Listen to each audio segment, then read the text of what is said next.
From the moment that we're born into somebody training.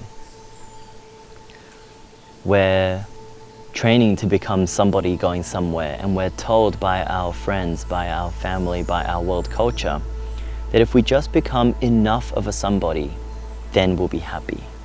We're told that if we have enough wealth, enough power, enough name and fame, then we'll be happy.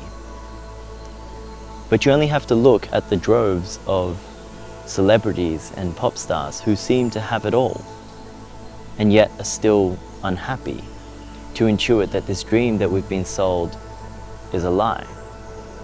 And in my personal experience, if we feel as though happiness is found in wealth, power, and name and fame, then those things are never enough.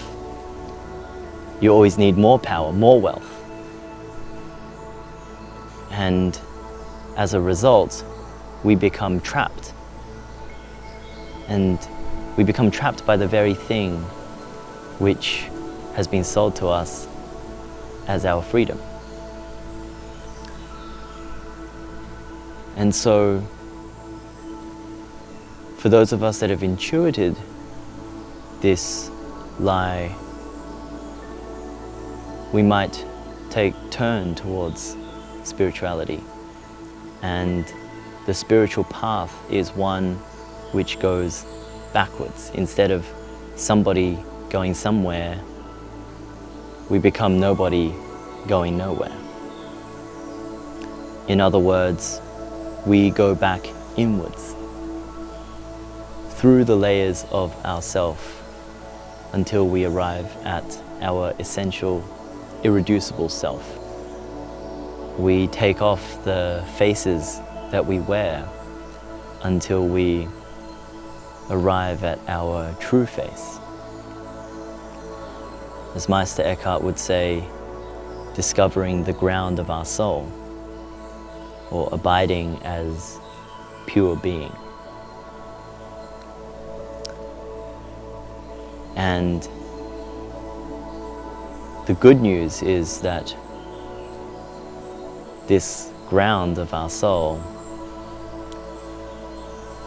pure being, is not an exotic thing that you need to sit in a cave for 20 years or travel to a particular part of the world to get. It's actually readily accessible and available to us right here and right now. And we know our being directly. We don't know our being from hearsay because our friends told us that we have being. No, we know that we are from direct experience, and it's this channel of direct experience that we can use to go back to our being. And when we abide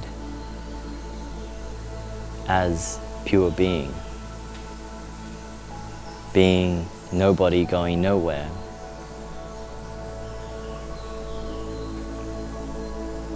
that's when we're free. That's when Meister Eckhart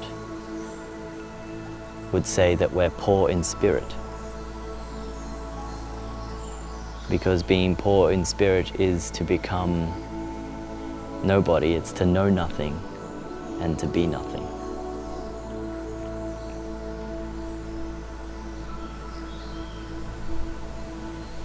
But that doesn't mean that we cease to exist and that we disappear from the world. No, when we have this knowledge of our true self, when we have this knowledge of our being, it begins to permeate every aspect of our lives, and we continue to live our life in the world, except now we are no longer trapped by money, name and fame, and power. And we get to follow our enthusiasm, which is to be gripped by God. And so, happiness is only found in God.